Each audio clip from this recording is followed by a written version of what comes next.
अस्सलाम वालेकुम दोस्तों, मैं हूं मुनीब मुश्ताक मलिक और आप देख रहे हैं मुनीब टिप्स।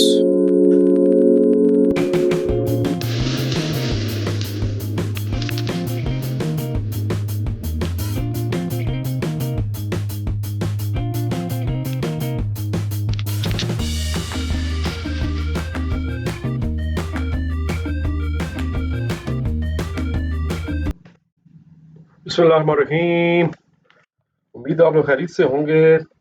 चैप्टर नंबर 1 हमने शुरू किया हुआ है कंप्यूटर की किताब का, जिसका नाम है कंप्यूटर साइंस और एंटरप्रेन्योरशिप, और चैप्टर नंबर 1 का नाम है कंप्यूटेशनल सिस्टम्स का तारफ। लॉन्ग क्वेश्चन इसके करने जा रहे हैं। पहला लॉन्ग क्वेश्चन है जी, सिस्टम के बुनियादी तस्वर की वजाहत करें। यानी सिस्टम, ये वो एमसीक्यू की स्टेटमेंट थी, इसका जवाब 4 पॉइंट्स का आता था, अगर आपको याद हो तो।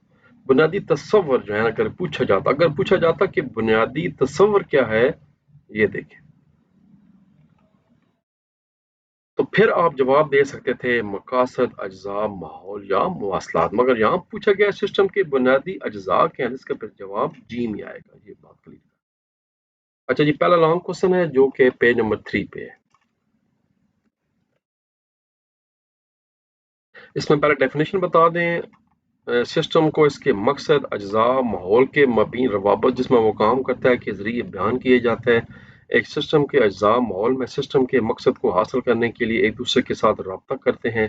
सिस्टम सादा भी हो सकता है, जैसे कि थर्मोस्टेट, या इंसान जैसा पेचीदा सिस्टम, या कंप्यूटर जैसा पेचीदा सिस्टम भी हो सकता है। उसके बाद सिस्टम के मकासद आ जाएंगे कि सिस्टम का सबसे पहली चीज ये है कि सिस्टम को बनाया किस लिए गया है, वो करेगा क्या, उससे क्या काम लिया जाएगा, ये पहले बताना है।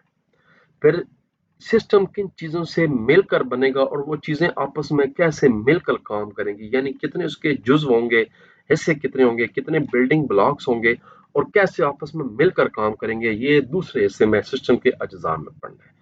तीसरे में वो माहौल है जिसमें रहकर एक सिस्टम काम करेगा।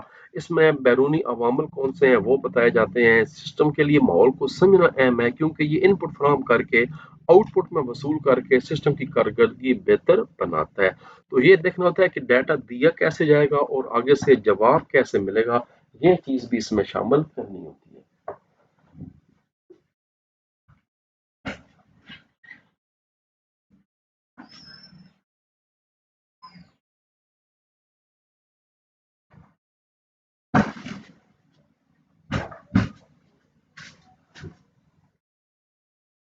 तीसरी और चौथी आखिरी चीज़ है मवासलात। आपस में इन पुर्जों के दरमियान राब्ता करना भी ज़रूरी है। मवासलात कम्युनिकेशन है, तभी जाके एक सिस्टम सही तरीके से काम करता है, अगर उनका आपस में एक मुकम्मल कम्युनिकेशन और राब्ता हो तो।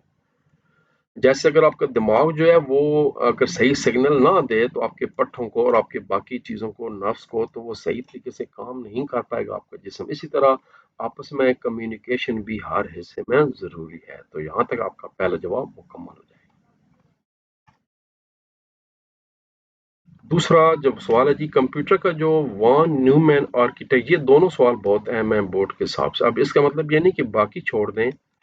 चैप्टर 1 तो मैंने बताया कुछ नहीं छोड़नी, इसमें से लॉन्ग पूरा आएगा। उनमें से जो सबसे अहम तरीन सवाल एक वैसे आइडिया हो सकता है, वो वॉन न्यूमैन आर्किटेक्चर के हैं। पेज नंबर 6 पे आ जाएं। इसमें पहले तो वही डेफिनेशन बतानी है जो हम थोड़ी देर पहले शॉर्ट क्वेश्चन के तौर पर कर चुके हैं कि वॉन न्यूमैन मॉडल है क्या। अब इसके अज्जा के बारे में बताना है, वो अब डिटेल बताना। ये डिटेल बताने से पहले इनका डायग्राम बनाना है आपने, ये वाला। ये डायग्राम जरूरी है, डायग्राम के बगैर ये सवाल एक्सेप्ट नहीं होगा। ये डायग्राम बना दें, हालांकि उन्होंने नहीं कहा लेकिन मैं बता रहा हूँ बनाना है। अब इसको बार जो उसके पुर्जे हैं उनको डिफाइन कर दें। पहले मेमोरी को डिफाइन कर दें। ये मेमोरी वो है जिसमें डाटा अपने पास रखा जाता है, जो सीपीयू के लिए जरूरी होती है। इसको हम रैम भी कह सकते हैं। और आजकल जो है ना वो परमानेंट मेमोरी भी आ गई है, आरडी जो है वो एसडी रोम आ गई है, हार्ड डिस्क आ गई है, एसएसडी आ गई है, यूएसबी आ गई है। फिर मेन चीज सीपीयू है, जहां पर एक्चुअली जो है ना वो सारा कंप्यूटर काम करता है, वो बताना है। सीपीयू खुद कोई शय नहीं है, बल्कि दो बड़े हिस्सों से मिलकर बना है। एक एएलयू है और एक कंट्रोल यूनिट है, और इनके अंदर फिर जो है ना वो रजिस्टर होते हैं। इसके अलावा कैश मेमोरी भी सीपीयू के अंदर होती है। تو سی پی یو بیسیکلی 4 چیزوں سے مل کر بننا ہے، جس میں سے 2 یہاں پر بتائی جا رہی ہیں۔ ایک A L you control unit ہے، رجسٹرز ہوتے ہیں اور کیش میموری ہوتی ہے لیول 1 اور لیول 2 کی۔ جو لیول 3 ہے وہ آج کل علیحدہ لگتی ہے۔ اے ایل یو جو ہے وہ ایکچولی کام کرتا ہے، جبکہ کنٹرول یونٹ جو ہے وہ چودھری ہے، یعنی یہ سپروائزر ہے، یہ خود کوئی کام نہیں کرتا بلکہ یہ باس ہے، یہ کام کرواتا ہے، یہ احکامات دیتا ہے کہ چلو بھائی اب یہ کام کر دو، اب وہ کام کر دو۔ ایکچولی جو کام کیلکولیشن ہے وہ اے ایل یو نے کرنی ہے، ڈیٹا اپنے پاس جو ہے وہ رجسٹر رکھنا ہے، کیش اس کو سپورٹ کرنی ہے، مگر یہ سارا کام کروا کون رہا ہے؟ یہ سی یو کرا رہا ہے، data unit, C U control unit یعنی۔ اس کے بعد اہم چیز یہ ہے کہ سارا کچھ جو ڈیٹا دیا گیا تھا، مثلا 2+2 جو کمپیوٹر کو دیا گیا، یہ دیا کیسے گیا؟ یہ کی بورڈ سے دیا گیا۔ تو ان پٹ ڈیوائسز ہیں جس سے ڈیٹا دیا جاتا ہے، چاہے آواز آپ کی مائکرو فون ہے، چاہے ماؤس ہے، چاہے کی بورڈ ہے۔ اس کے علاوہ آج کل وہ لائٹ پین آ گئے ہیں، پھر وہ آج کل تو ٹچ سکرین بھی آ گئی ہے۔ تو پھر یہ جواب جب واپس آئے گا، جواب کہاں پر نظر آئے گا؟ جواب ہمیں آؤٹ پٹ ڈیوائسز پہ نظر آئے گا، جیسے مانیٹر پہ نظر آئے گا یا پرنٹر پہ نظر آئے گا۔ آخری چیز جو ہے، ان چاروں حصوں کو آپس میں ملانے کے لیے بھی تو کوئی چیز چاہیے۔ ہم نے شروع میں پڑھا تھا کہ سسٹم کے ساتھ ایک کمیونیکیشن ہونی ضروری ہے۔ تو کمپیوٹر میں تمام پرزوں میں آپس میں کمیونیکیشن کرنے کے لیے ایک خاص الیکٹرانک راستے بنے ہوتے ہیں جن کو بسز کہا جاتا ہے۔ تو 3 طرح کی بسز جو ہیں نا وہ استعمال ہوتی ہیں کمپیوٹر میں بھی اور وان نیومن آرکیٹیکچر میں بھی۔ سسٹم بسز کی 3 ٹائپس ہیں، ڈیٹا بس ہے، ایڈریس بس ہے اور کنٹرول بس ہے۔ یہ تو یہاں تک آپ کا یہ سوال مکمل ہو گیا، اور ساتھ ہی ڈائیگرام میں نے کہا تھا درمیان میں کہیں بنا دیں۔ ڈائیگرام بنانے کا یہ فائدہ تھا، اگر لکھنے میں کچھ گڑبڑ ہو جائے تو ڈائیگرام اس چیز کو کور کر دیتا ہے، ایک تو یہ آدھا صفحہ بھی بھرا جائے گا۔ اب جناب اگلا سوال ہے، وہ بھی اسی ٹاپک سے ریلیٹڈ ہے کہ یہ نیو مین جو ہے آرکیٹیکچر یہ کام کیسے کرتا ہے۔ آپ کو پہلے میں کوشچن دکھا دوں۔ وان نیومن آرکیٹیکچر کے کام کرنے کے طریقے کی وضاحت کریں گے، یہ کام کیسے کرتا ہے۔ پیج نمبر 7 اور 8 پہ ہے۔ وان نیومن آرکیٹیکچر جو ہے وہ سی پی یو کے لیے کسی بھی ہدایت پر عمل کرنے کے 4 مراحل ہیں۔ ہم تھوڑی دیر پہلے شارٹ کوشچن کر چکے ہیں۔ فیچنگ یعنی حصول، تشریح سمجھنا، عمل درآمد کرنا، ایگزیکیوٹ کرنا، اور ڈیٹا کو، رزلٹ کو یا ان پٹ کو اپنے پاس محفوظ رکھنا، سٹوریج کرنا۔ حصول میں کیا ہوتا ہے؟ سب سے پہلے آپ کمپیوٹر کو ڈیٹا دیتے ہیں کہ بھائی یہ ڈیٹا ہے اور مجھے یہ کام کر کے دے دو۔ ڈیکوڈنگ میں کیا ہوتا ہے کہ ڈیکوڈنگ میں کمپیوٹر سمجھتا ہے کہ بھائی اس کا مطلب کیا تھا۔ اگر آپ نے 2+2 کرنے ہیں تو کمپیوٹر سمجھے گا کہ 2 کیا چیز ہے، پلس کیا چیز ہے، تو وہ اس کو ڈیکوڈ کر دے گا۔ یہ کام کنٹرول یونٹ کرتا ہے، ہدایات کو ڈیکوڈ کرتا ہے۔ اب باری آتی ہے اے ایل یو کی۔ اے ایل یو اس کو 2+2 کو کیلکولیٹ کرتا ہے اور 4 جواب نکالتا ہے۔ نکالنے کے بعد اس کو واپس کنٹرول یونٹ سے کہتا ہے کہ لو جی چاچا جی جواب نکل آیا۔ چاچا جی کیا کرتے ہیں، اس کو واپس جناب سٹوریج میں بھیج دیتے ہیں، اپنے پاس محفوظ کر لیتے ہیں، اور جب آرڈر ہوتا ہے اس کو سکرین پہ آؤٹ پٹ ڈیوائس پہ دکھا دیتے ہیں اور جواب آپ کو نظر آ جاتا ہے۔ یہاں تک یہ تھا طریقہ کمپیوٹر کے کام کرنے کا۔ ہدایات دینی ہے، ہدایات کو اپنے پاس رکھنا ہے۔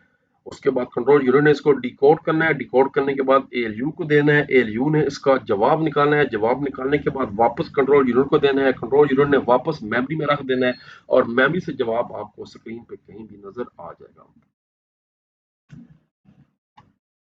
3 لانگ ہو گئے۔ چوتھا لانگ کوشچن ہے،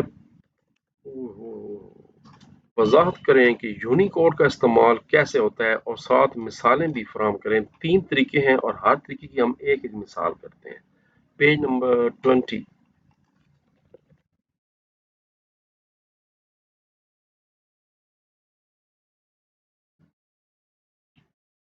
یونیکوڈ کسی بھی تحریری نظام میں استعمال ہونے والے تمام گرافک حروف کی نقشہ سازی کی ایک کوشش ہے۔ ٹھیک ہو گیا۔ آسکی کوڈ جو صرف 128 حروف کی نمائندگی کرنے کے قابل تھا، یونیکوڈ جو ہے وہ اس کے بجائے 3 طرح سے مختلف طریقوں سے ڈیٹا کو یوز کرتا ہے، یو ٹی ایف 8 سے، 16 سے اور 32 سے، یعنی 32 بٹ، 16 بٹ اور 8 بٹ، اور یہ 1 ملین سے زیادہ حروف کی نمائندگی کر سکتا ہے۔ 1 ملین 10 لاکھ۔ यूनिकोड 8 जो है ये ट्रांसफॉर्मेशन फॉर्मेट है, एनकोडिंग स्कीम है, जिसका मतलब है कि किसी भी हर्फ की नुमाइंदगी के लिए 1 से लेकर 4 तक इस्तेमाल कर सकता है। अच्छा, इसको आपने सिर्फ यहाँ तक क्लिक करना है, इस्तेमाल कर सकता है। ये करने के बाद एक एग्जांपल दे देनी है, ये नीचे वाली एक एग्जांपल देनी है। उर्दू का अलफ जो बे है वो यूनिकोड U प्लस 0628 है, इसकी बाइनरी शक्ल ये बनेगी और ये 2 बाइट पर मुश्तमिल होगा। अब आ जाइए, इससे बेहतर बनाया गया UTF-16 बनाया गया। ये 2 बाइट या 4 बाइट इस्तेमाल करता है। ये UTF के बरक्स ये ASCII कोड के साथ मुताबिकत नहीं रखता। इसका मतलब है इसका ASCII कोड का तर्जुमा नहीं किया जा सकता। मिसाल के तौर पर एग्जांपल दे दें, जो लफ्ज़ ए है ये बाइनरी में 2 बाइट लेगा, ये इस तरह होगा। इसको 65 या 2 बाइट्स के बराबर है। 65 मतलब है डेसिमल। उसके बाद उससे भी ज़्यादा बड़ा बनाया गया कोड जो UTF-32 है, ये किसी भी डाटा को 8, 8, 16, 24 और 32 4 बाइट में कन्वर्ट कर देता है। और इसके भी पहले एग्जाम्पल, इसकी एग्जाम्पल ही एक है किताब के ऊपर। मसलन इसमें ए को इस तरह आप स्टोर, आप देखिए 3 मुख्तलिफ तरीके थे। इसमें ए को इस तरह स्टोर कर सकते हैं, इसमें ए को इस तरह स्टोर कर सकते थे, और ऊपर वाले एग्जाम्पल में हमने ए के बजाय बी दिया था, तो बेहतर है फिर एक जैसे दे दें, ऊपर वाली भी ए ही दे दें, जो आपकी मर्जी है, दोनों में से एक दे दें। तो ठीक है, एक ही दे दें बस। ए ए ए BCDEFGHIJK ए ए ए। क्वेश्चन नंबर 5, तफसील से बयान करें कि कंप्यूटर मेमोरी में इंटीजर्स को किस तरह जखीरा किया जाता है। Page number 13।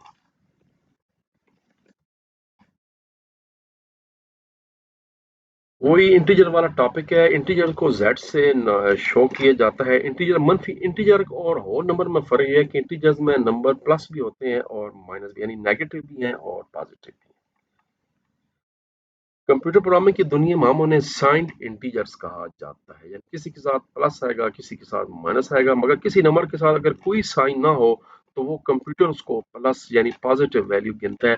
अगर किसी नंबर के साथ साइन आ जाए नेगेटिव का तो कंप्यूटर उसको नेगेटिव गिनेगा। इसमें मुस्बत और मनफी दोनों इकदार को स्टोर करने के लिए साइन बिट के तौर पर महफूज किया जाता है। 8 बिट्स होती हैं, आखिरी जो बिट है वो साइन होती है, 0 होता है या 1 होता है।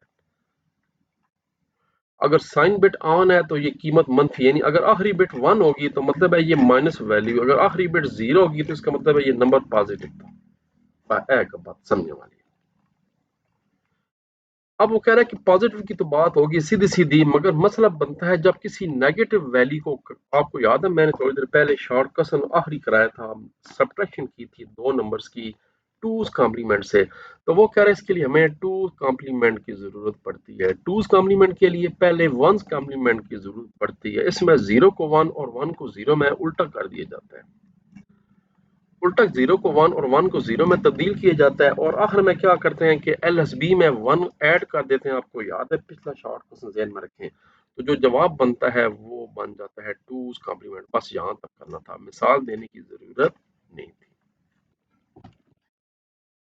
तो इसका एक हेडिंग ये बन गया था, एक हेडिंग इसका बन गया था वंस कॉम्प्लीमेंट, और एक इसका मेन अपना हेडिंग बन गया था इंटीजर्स वाला। ये 3 हेडिंग बन गए सवाल। फिर आप आखिरी सवाल करने जा रहे हैं जो कि फिर न्यूमेरिकल है। सब इसमें मल्टीप्लिकेशन और डिवीजन करनी है, और अच्छी बात यह कि ये जो किताब के अंदर एग्जांपल हैं वही दोनों दे दी गई हैं। पेज नंबर 16 एंड 17 पे चलें। मल्टीप्लाई का सिंपल वही तरीका है जो हम बचपन में करते रहे हैं कि किसी भी अगर नंबर को 0 से मल्टीप्लाई कर दें तो वो जवाब 0 जाता है। तो 1 इंटू 1 1, 1 इंटू 0, ये सवाल है, ये इसका सवाल है। 1 इंटू 0 0, 1 इंटू 1 1, क्रॉस लग जाएगा। 1 इंटू 1 1।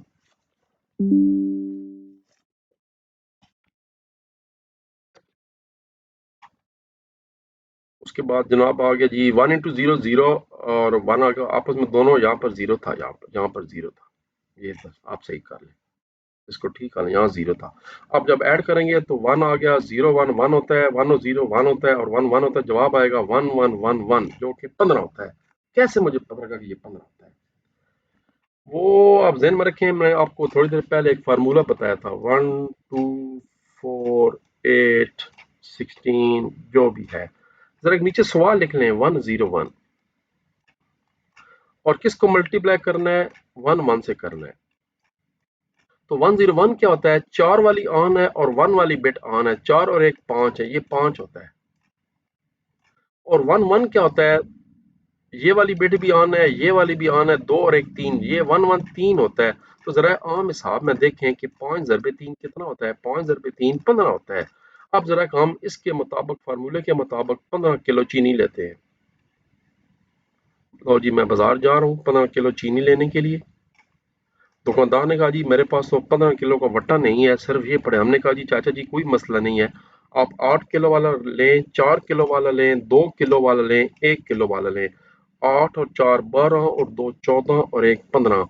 तो जवाब आएगा 1 1 1 1। लो जी 1 1 1 1 जवाब है हमारा। ये मैं आपको बताया था, ये तरीका बड़ा शानदार है मेरा, इससे आप किसी तरह का भी जवाब निकाल सकते हैं। एक हिस्सा ये हो गया 4 नंबर, और अब अगले ये यहाँ पर 0 लगा लें, ये यहाँ पर 0 मिस है, यहाँ 0 लगा लें। और अब जी डिवीजन करनी है। डिवीजन को भी आप ऐसे ही कर सकते हैं जैसे मैंने बताया था, चेक करने के लिए। ये सवाल है जी 1100 पे डिवाइड करना है 10 को, तो 10 बाहर आ जाएगा, ये जो 2 होता है, और 1100 जो कि 8 4 जो 12 होता है, तो 2 6 12 6 जवाब इसका आना चाहिए 1100। ये 1100 आ गया। देखिए मेरे तो ज़हन में सारा रट्टा हुआ है, मुझे पता है कि ये कौन सा, मैं डायरेक्टली जो है कन्वर्ट कर लेता हूँ, लेकिन आपके लिए वो तरीका था 1248 वाला।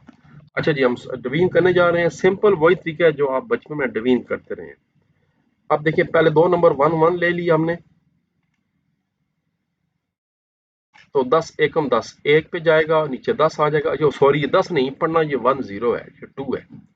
तो 1 1 में से 1 0 निकालेंगे तो 1 बच जाएगा, ऊपर से 0 उतरा, ये वाला 1 0 फिर बन गया, फिर 1 पे जाएगा, फिर 1 0 पीछे 0 आ गया। अब ये 0 छोटा है, तो इसके लिए फिर क्लियर करने के लिए हमने पुराने बचपन में पढ़ा था कि एक 0 फालतू लगाया जाता है।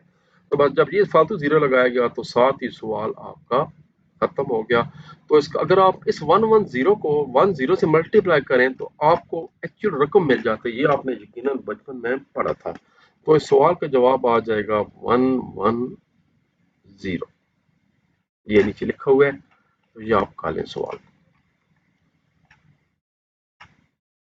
आपने एक्चुअली ये सवाल करना है, आपने ये जो साइड पे लिखा हुआ है इसको बताने की जरूरत नहीं है, ये जो आखिरी लाइन है इसको यहाँ पर आपने बता देना है, ये नतीजा आपने लाजमी बता देना है। तरीका नहीं पूछा जा रहा था, सिर्फ सवाल पूछा जा रहा था, तो सवाल करके नीचे ये जवाब दे देना है। इस तरह मल्टीप्लाई वाले में आपने सवाल करके और नीचे ये जवाब दे देना था। तो ये थे जी हमारे लॉन्ग क्वेश्चन। मजीद मेरा ख्याल है लॉन्ग क्वेश्चन कोई नहीं रहे। अगला चैप्टर कौन सा, जरा इसकी शक्ल तो देखें, system design and trouble shooting. अच्छा इसमें वो लॉजिक गेट्स पढ़ाए जाएंगे और बुलियन अलजबरा है। मजेदार चैप्टर है लेकिन टेक्निकल चैप्टर है, और आपको पता है कि स्क्रीन के मुताबिक इस चैप्टर में से भी पूरा लॉन्ग आएगा, चैप्टर 1 से भी, चैप्टर 2 से भी, 6 से भी और 9 से भी। तो देखते जी अगली क्या चीज आपको मैं दिखाने जा रहा हूँ। तो दोस्तों अब तक के लिए इतना ही। मजीद इस तरह की वीडियोस के लिए सब्सक्राइब करें, लाइक करें और कमेंट्स जरूर दिया करें ताकि मुझे पता लगे क्या सूरत हाल है। तो फिर नेक्स्ट वीडियो तक के लिए अल्लाह हाफिज़।